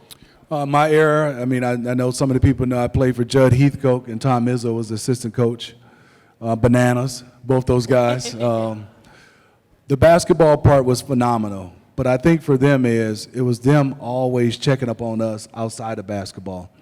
Tom Izzo lived at my dorm. He lived at our apartment. You know, he lived at what are you doing in the summers besides basketball. So I will always say he's one of the greatest coaches that's been around, but he's one of the greatest human beings. Just what he's done. And I was his first recruit at Michigan State, and he's still there. I mean, he's coached me, coached my son, he coached his son. Wow. It's probably time for him to go, but he's been there for a while. But he's done such an unbelievable job. And yes, I'm biased to Michigan State, but if you ever get a chance to see grind week at Michigan State, we all come back. If you ever get a chance to see, for example, if Michigan State is playing in Atlanta, Tom has a list of all former players that he's going to call first to come to the hotel, come to practice, come to the games. Then after he finishes that list, he's going to go to football. He's going to go to all the other sports and alumni. He wants all the tickets to be gone to people who built I would say, our culture at Michigan State. So we're a big family. We stick together. We talk all the time. I was telling Gary Harris, who I'm happy he's going to be a part of the Milwaukee Bucks. It's just a family, and I think more importantly for him is the way he's built our family is bigger than basketball. Right, absolutely. Talk to me about your transition from Michigan State to the NBA. How was that? And do you feel like you were ready when you did leave college? No, I don't think I was ready, but it was after 4 years I had to go. You had no choice but to get out of there. No choice to go. My junior year, I flirted with putting my name in the draft. Judd, Tom, Mom, Dad shot that down. Why? One, from a basketball standpoint, they thought I was too skinny.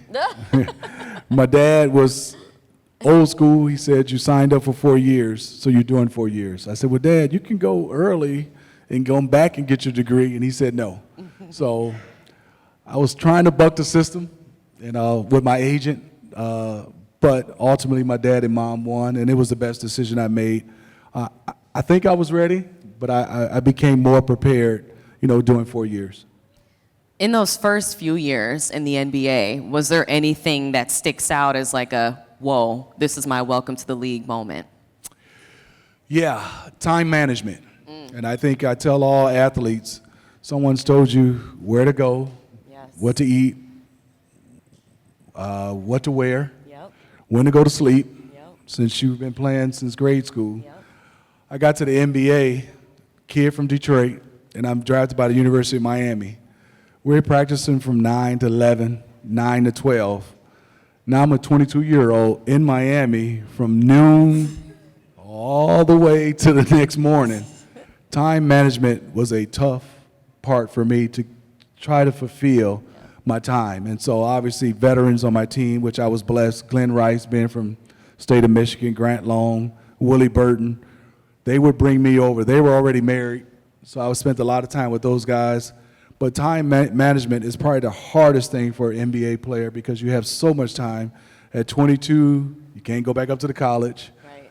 You shouldn't be doing some other things, so you got to figure out what to do throughout your time, which is 10, 12, 13 hours a day. Well, and let's go ahead and be candid here. Miami is definitely a city that has just a few temptations. Just a few. What was that like for you to be a young kid in Miami, and what type of influences did you have around you? I had great influences. So I would say it's temptations everywhere, but like you said, a little bit more in Miami. But I think for me is staying grounded helped me. Having good people around me helped me.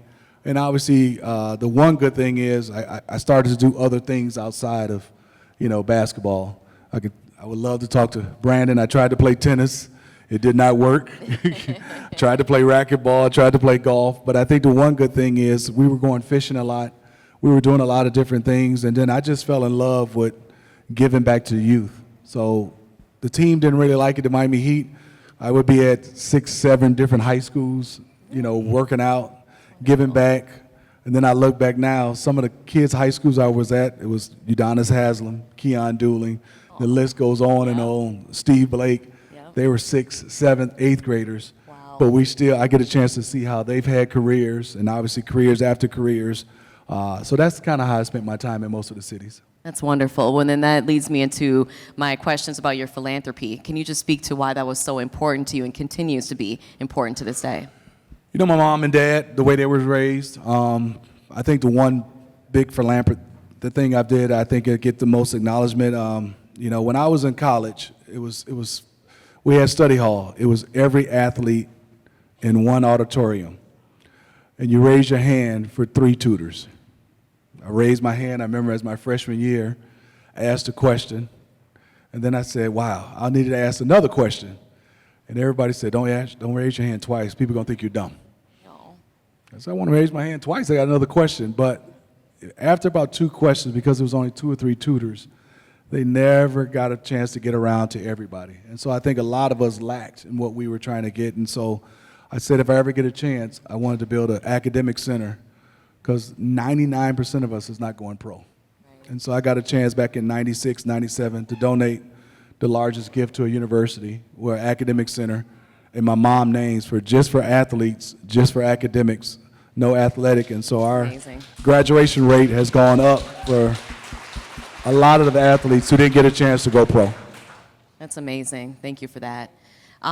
Your sons, they are following in your footsteps. Can you just speak a bit to the audience about what they are doing, and just how does it feel to be a dad who is raising two young black men, and what's that like for you from your perspective? It's been fantastic. My oldest is 26. He was 6'5", 6'6". Stopped playing when he was a senior, which it was really tough for him because he was doing it for me. And he came to me his senior year, he said, "Dad, I don't want to play basketball no more." And I said, "Okay." And he kept asking me, "Are you disappointed?"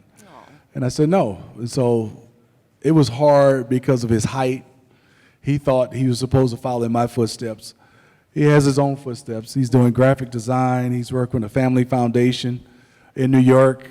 He's a photographer. He just did his first fashion week. Wow. Totally opposite of me. So I'm so proud of him. Yeah. Then my youngest, who's about 5'11", wanted to play basketball. Got a chance to go to Michigan State as a walk-on, earned a scholarship.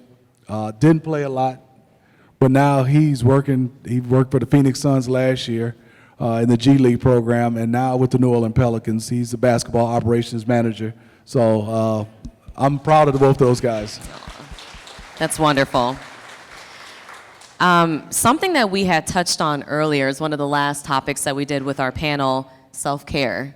How is it that you are able to ensure that you're giving yourself the right amount of self-care, and how do you feel like it breeds itself onto others? How is it that you're able to pass forward those things that you do to make sure you're taking care of your mental health? You know, I love it. I think a lot of things I've learned as I got older. You know, some of the things I wish I would have had these tools when I was younger. I mean, meditation has been huge, and I will say, you know, I heard about it in my 20s, in my 30s, and everybody kept saying meditation. I kind of shrugged it off. But around my 40s, I really got into meditation, really got into yoga because my body was breaking down. Those two things has really, really helped. And I think for me is still, I've always gone to church, being able to, I just throw myself into the church and with every kind of way has really helped me. And obviously at my age, I'm 56, but I still, no matter if it's 26, 36, 66, I'm reaching out to people and looking and asking questions and not being afraid, and obviously to be able to ask them what are some of their ways. A lot of people are runners, but I think also my barber, he's got a group where we get together, we get to ask of all men, African-American men, to talk to each other about our different struggles. And just being, I think, vulnerable was hard for us as men, especially black men. And obviously from a health standpoint, really, really going out there and trying to help. And if anybody can help me get this tummy off, I'm still trying to get this down. But I think for me is just the wellness of 2 weeks ago, just reading how much our health through our diet means so much. You know, it means so much of having clarity because of your diet. I'm learning so much of that. I will say I grew up eating. My mom and dad from the South, we were oxtails and chitlins, and I still dabble with that, but I've changed my diet a lot. But and not ashamed of all the things that we ate. Just being able to have more knowledge. I still have arguments with my great aunt. She still thinks at her age, at 86, chitlins is the best thing for you because she's still around. But I think just for fuel for your body and your brain, changing that around, and especially getting these kids now. I just got a chance to speak to my high school last week, Detroit Pershing. I graduated, it was 2,800 kids enrollment. It's only 400 now. So to go back there and just to help them, we had hot lunches. They don't have hot lunches. We had gym classes. We had swimming. They don't have that. So just to try to tell them and guide them, which is great because I'm trying to help them guide me. So they're DMing me of what's some of the sites I can go to for all these things. Even though they're all over social media, they still don't know how to navigate, just like me, where to go. And so I try to go get the information and blast, DM it back out to them. Absolutely. And then my last question for you. What's a message that you would want to share with everyone here today just about in those tough moments when you're maybe feeling hopeless or you're feeling like you just don't have the strength to be resilient? What is a message that you can pass on to anyone who has ever felt that way, and how can they make it out of that storm? You know, I always live by Proverbs 13:20. That's kind of my Proverbs. You are who you hang around. You know what I mean? And I think, to paraphrase it, 1320 is, if you're around wisdom, you're going to be wise. If you're around somebody that's not wise, you're going to end up not wise. So I think that I live by the Proverbs 13:20, and I think I always say God has answers. Sometimes you feel like he's late, but he's always right on time. Always. So to me, it's God, and believing and having faith, and obviously understanding there's going to be rainy days, but at the end of the rainbow, it's going to be a sunny day. I love that. Everybody, can you please give it up one more time for Steve Smith? Thank you so much. Thank you. Thank you. Thank you. That was wonderful.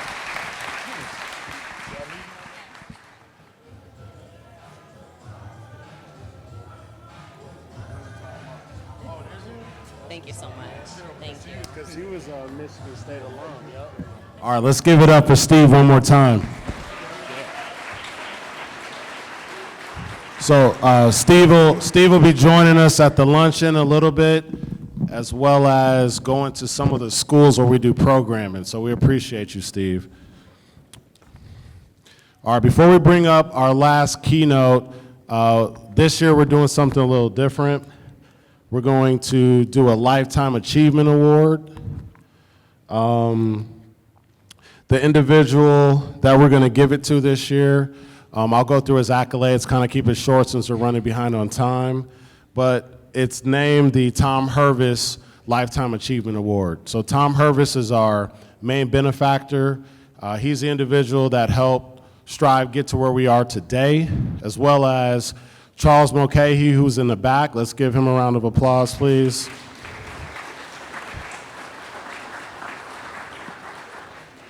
So the individual that we're going to give our first award to is the founding member of both the MCW Center for Sustainability and Health. Over his career, he's been recognized with numerous prestigious honors. He's nationally scholarship and community engaged research, particularly in childhood trauma. Has advanced health equity as director of the MCW Institute for Health and Equity, and led transformative community-driven research and outreach. His work embodies the spirit of STRYV365, and as of yesterday, he is officially our newest board member at STRYV365.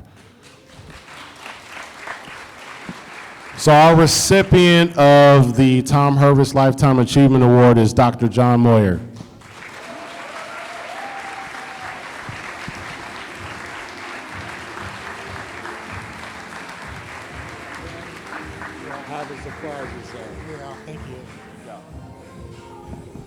Oh, if you get a chance, you got to see this award. It's beautiful.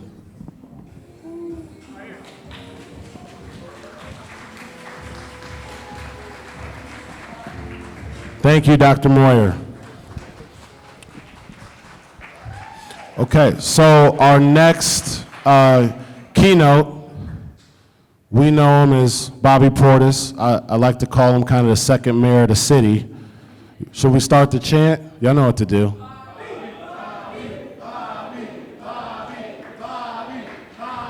Uh-oh, see, he heard it. He's coming out. Look at him. He can't wait. But Melanie, we'll have you come back up. And ladies and gentlemen, let's welcome Bobby Portis to the stage.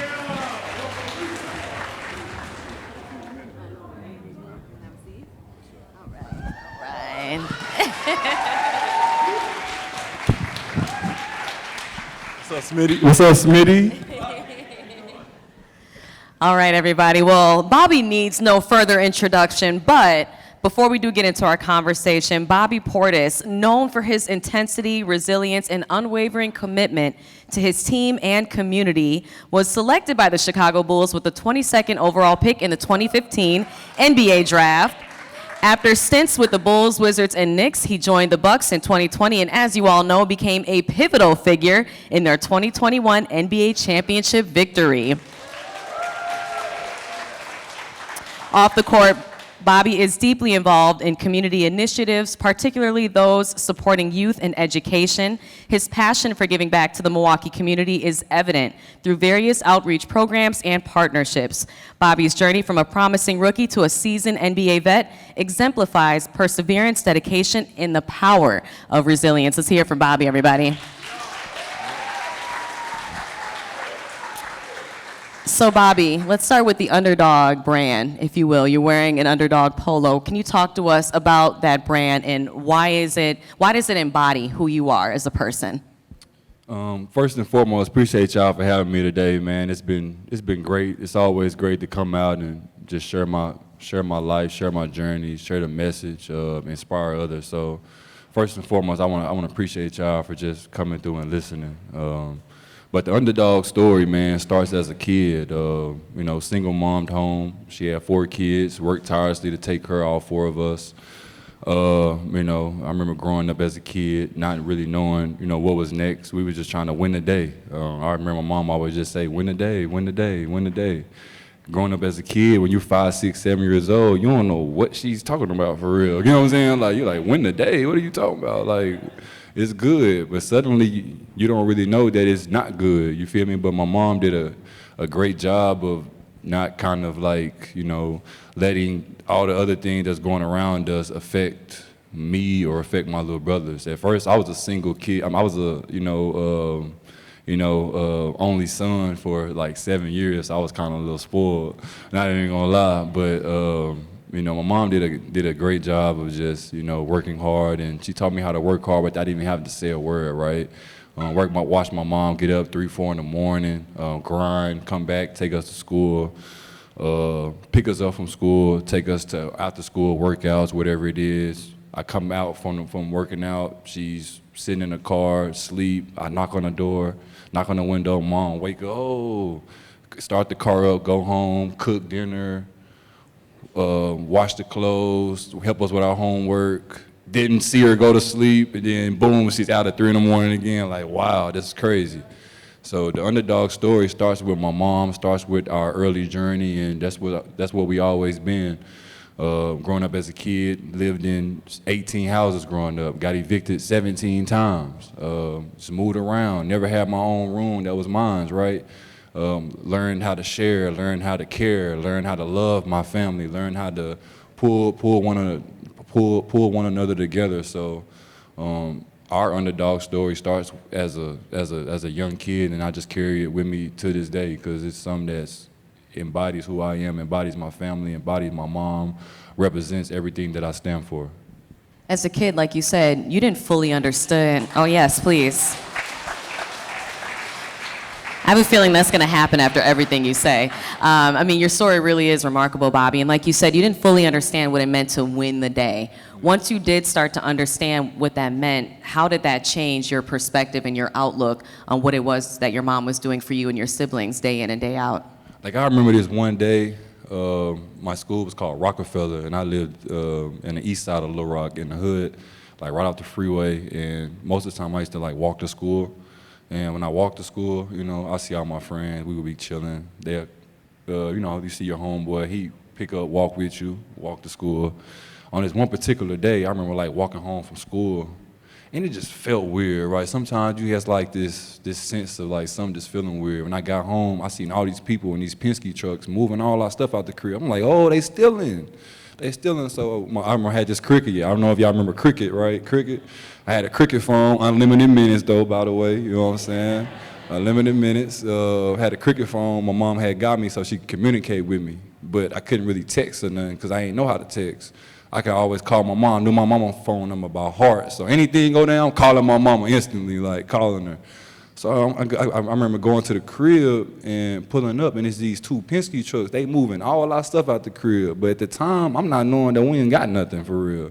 I'm thinking everything good because my mom always makes sure I got everything I need, my clothes, my shoes. She always makes sure I'm straight. But I'm not knowing that we dead broke. So we getting all our stuff moved out the crib. So that was like a thing for like, from that point on, that was like a thing for like every 3 months, 4 months, we somewhere new. And then from there on, I'm like, dang, like, this is for real. Like, you start to understand what's going on. And then my mom started having more kids, and I had little brothers, and now I'm the one that's watching them. And I'm their babysitter, and I'm watching them. My mom telling me what to do. Don't touch the stove. You better not touch the stove. Don't touch no stove. Don't do that. Show me how to use the microwave. Show me how to warm little things up to make sure my little brothers are good. Like, and then I saw myself like becoming like a man at 11 and 12. I'm like, yo, like I'm the man of the house right now. So I think that kind of like helped me, shape me to be who I am now, and all those little moments kind of helped, like, you know what I'm saying, me pull my family together. My two little brothers, they live with me. One of my little brothers is a high school coach, like which is crazy, but it's kind of crazy how all these things can help and make and shape your life, and you kind of never forget those moments because they kind of, you know, help you get through. Even when I struggle with basketball, where I'm going through a tough time in my craft, like I think about like, oh, okay, what about when I was 6 when this happened and it locked me back in? Now I'm back focused. So it's like all those little things kind of help you for sure. How do you balance that as an 11-year-old? I'm sure it's tough to answer, but you said you felt like you became the man of the house. You were only 11. You weren't close to being a man, but you felt like you had to take that role on. How did you balance that mindset with also still trying to be a kid? Nah, like I ain't really had no, like being a kid wasn't like a thing. Like I was a kid when I left the house. Like when I get my friends, like it was like, I'm a kid. Like I could get to have fun, get to play, have fun. And then I get to the crib, it's like I have a responsibility to make sure my little brothers are good. I have a responsibility to make sure my mom is good because she's going through some things with her boyfriend and he's abusive. So now I feel like I have to step in and take you know what I'm saying? So like I never felt like a kid at home. You know what I'm saying? I played video games on the weekend. My mom didn't let me play no video games during the week. I couldn't play no other video games during the week. But when Friday came, I was on it. So that's like the only time I feel like a kid was on the weekend for real, yeah. And you said when you're struggling in today's environment, you go back to that place of being a kid. That's very interesting. Yeah. Are there any particular moments that you go to? You kind of started to say an example when you're struggling in real time in the NBA and who you are as a 30-year-old man. Yeah. What place do you go back to from your childhood that helps you get through it today? I would say my sophomore year in high school, I started to blow up on the national level. And my sophomore year, before I started to blow up, I was starting with my high school team. I started like the first 15, 16, 17 games in high school on my 10th grade year. And our team won the championship that year. We actually won the championship every year when I was in high school. I just want to say that, by the way. So I won, like every year in high school we won 9th grade, 10th grade, 11th grade, 12th grade. Okay. But in 10th grade, I was starting though. I started off starting, and my high school coach suddenly like just benched me out of nowhere. And it was like one of the most hurtful things. I was actually having a good year. I was doing my thing. I felt like I was helping the team, you know, win. And I didn't know that he was trying to get the other seniors on the team more looks with colleges and things like that. The championship game comes around, and I get subbed in for like 2 minutes. I make like a foul, he subs me out, and he don't put me back in the rest of the game. I'm like, yo. And our team won the championship, but I just didn't feel like I helped. Like, that was my first time feeling like I didn't help the team. Like, dang, I ain't do nothing to help the team. I ain't get a rebound, I ain't get a steal, I ain't get to beat on my chest and scream. Like, I ain't do nothing today. Like, I just felt like I ain't do nothing. So on our picture, we took the picture with the team, and then everybody rode the bus back, and I was kind of sad. Even though we won, I didn't want to feel like I was selfish or nothing, so I just rode back on my mom. Me and my mom rode back in the car, rode back home to Little Rock. We was planning Hot Springs. Hot Springs is about 45 minutes away, so we got a 45-minute ride, and I'm just quiet in the passenger seat of my mom's truck, just quiet. I'm just sitting there. My mom keep looking at me, and I know she about to say something. And as soon as she says something, I know I'm gonna start crying. I'm like, So I start crying. She was like, what's wrong with you? You just won. I'm like, I just don't feel like I did anything to help though. Like, I didn't do anything to help. Like, I wanted to feel like I was a part of it. Like, I had a big impact. She was like, well, I need you to get back in the gym and go hard every day from now on and think about this moment. Don't ever forget about this moment you feeling how you felt right now, like you didn't help the team. And from that day forward, I always think about that as well, like going back to that, like even though it's like we won, it was like I didn't feel like I put enough effort in to help the team, to have an impact, to let somebody know that I was there to help too. So I always go back to that moment, especially like during the season sometime when you might go on a 7-8 game skid where it's like, dang, I'm in a slump of shooting, or my shot isn't falling, or we're 2-6 or 3-5 in this stretch. I go back to that moment and kind of lock myself back in. That's great. You were with 3 teams before you got to the Bucks. There's just something about your relationship with Milwaukee. It felt destined. It felt meant to be. What is it about the Milwaukee community that you feel just touches you so deeply, and why do you feel like they're so receptive to you in return? It's just like a blue collar city, man. I'm a blue collar player. I think that's the sense of it all, man. Just hardworking people that work for everything they have. Don't really make excuses. Love sports, and I'm the same way. Don't really make excuses. I just take the punches and roll with it, no matter what comes my way. It's like last year, I went through a whole lot. Just took the punches. Never complained. Never said nothing about anybody else doing anything. Just took it and just come back and, you persevere. Perseverance is everything. And that's what I feel like the city is about. Just persevering and fighting through tough times. Absolutely. And speaking of that, not sure how deep you want to go into that, but if you don't mind sharing, you did go through a difficult season in your life, and you had to do so publicly. That's something that most people can't understand, is not only going through something like that type of obstacles, plural, that you went through, but also having to do it in a public space. How were you able to navigate everything you've gone through? Last year was like my toughest year just in general in my life. Like, got my home burglarized. That was tough. Coming from a game, Darnell Mitchell hit a big shot over my teammate. We're up 1, we lose. Come back home, all your stuff is gone. It's like, wow, like what happened? Then took the punches, kept playing. Got a game the next day, got to come play. Nobody cares, right? Like, it's part of the gig. I got to get out here and perform. Got to trick my mind to forget about that for 2 hours to go out here and perform because I have a job to do. The next month, we win the NBA Cup. I'm on a super high now, like, yo, we in the cup, we just won, like, we won again, it feels great. The next month, my grandma dies, like, yo, kick me back down again, like, first funeral I ever went to. Never been to a funeral before. Didn't know at a funeral you could touch somebody in the casket. Didn't know that. First time, like, didn't know. Heartbreaking. 2 weeks later, get suspended for nothing, really. Like, yo, like, all these things happen. But at the end of the day, I sat down, thought about it myself, and was like, shoot, maybe it's a blessing in disguise. Maybe something is happening that maybe I need to just take the punches right now. And that's what I did. Took the punches, come back, help my team win, then sign another deal with the Bucks. Like, God is good. Like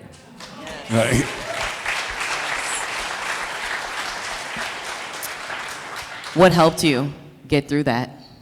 I would say family and friends, and I would be lying if I didn't say my teammates as well. Like, I had great teammates. Damian Lillard was one. Like, I talked to him like each and every day. We hung out, and he was cool. Like, that's a great guy in general just to talk to, especially all the things he's been through in his life and things like that.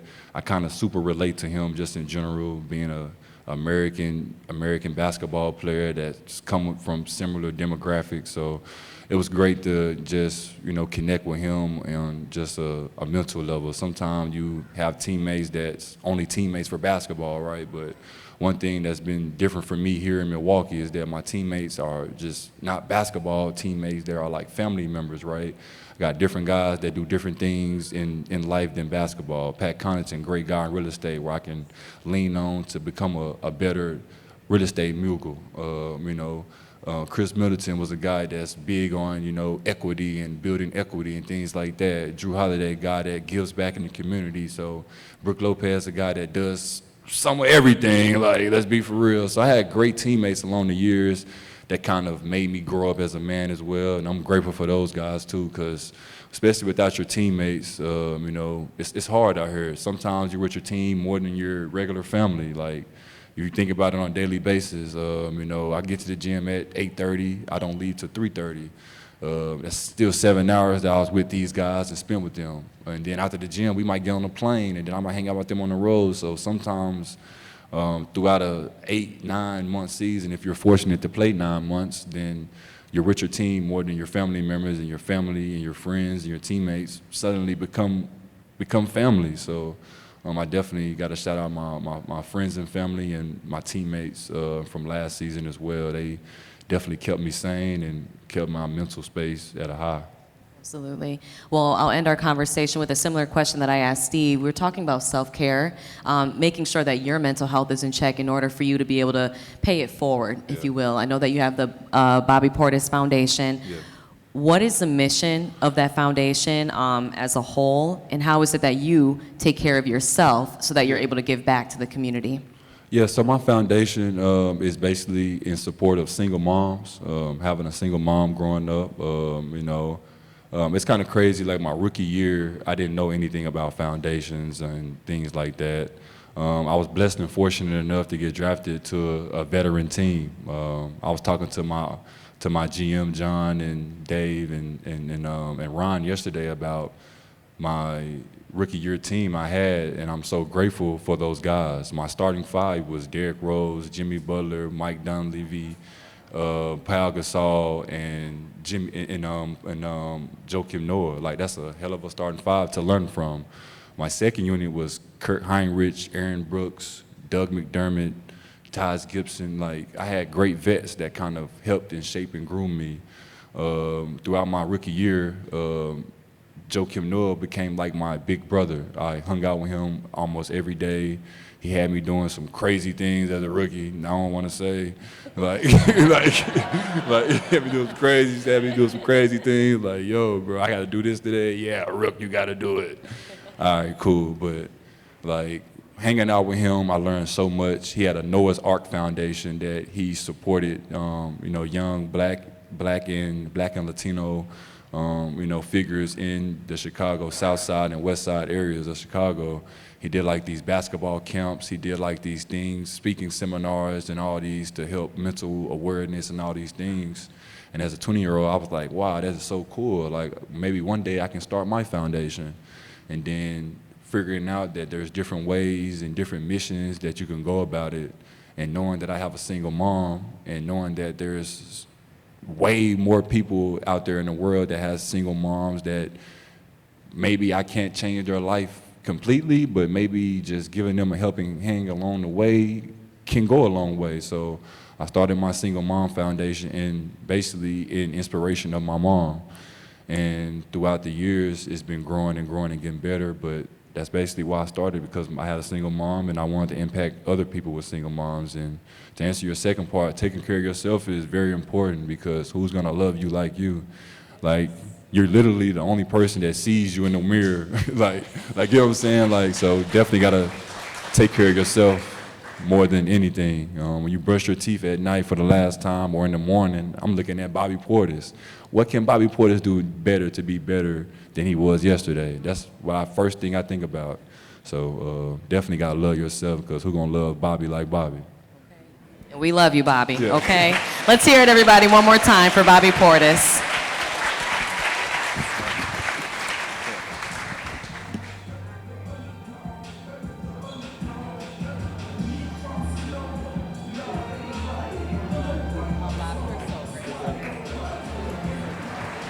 All right, let's give it up one more time. Let's give it up for Steve Smith again. Our panelist. And let's give it up for Brown Deer alum Melanie. She was amazing.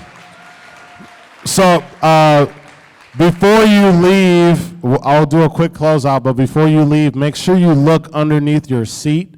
We have gift cards under some of these seats. A little giveaway from STRYV. Reason being, we love all of you, and in a few months we're going to be hosting a game show fundraiser that we want to invite you all to. So again, thank you. We appreciate you. We look forward to seeing you at our next event. Have a good day.